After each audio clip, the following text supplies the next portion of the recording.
to say, you say properly.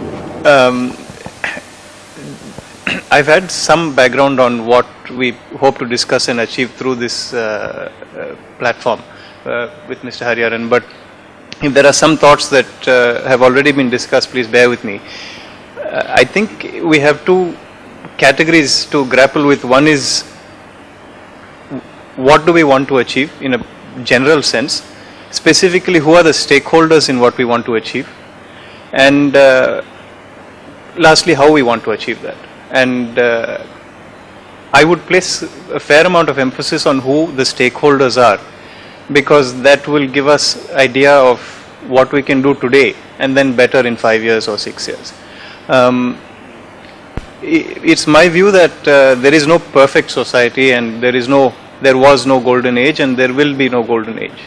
It is what you make it out to be and what you strive to make it to be at each stage in time. And we are fortunate that we have a system of checks and balances in India, which is perhaps traceable right back to Nehru, which you started out with, sir. If we had had a very powerful leader in the beginning, the system would have been leader-centric.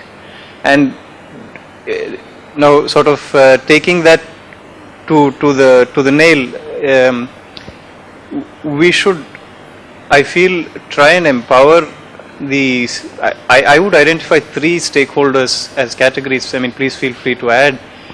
One is, of course, the actual leadership, the Prime Minister, the ministers, the Chief Minister, the politicians who are in paper leading us. The other is bureaucrats and other decision makers. It could be heads of industry, the head of medical professions, etc., who are also leading society the way we think and what we have.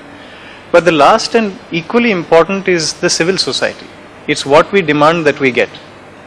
And I feel that if we are making an initiative, there have probably been other efforts and attempts to inculcate good governance ideals and leadership in India in the past. And I feel that there's a vacuum in actually riding on the I don't see any significant effort riding on the shoulders of other attempts.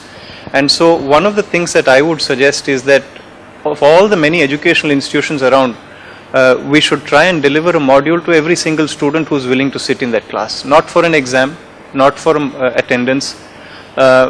Yes, we can train the person who is aspiring to be an IAS officer to be an even better IAS officer with a module separate. But I think a great canvas can be developed if we deliver a module to all those interested in one college of each stream in the city of Madras to begin with.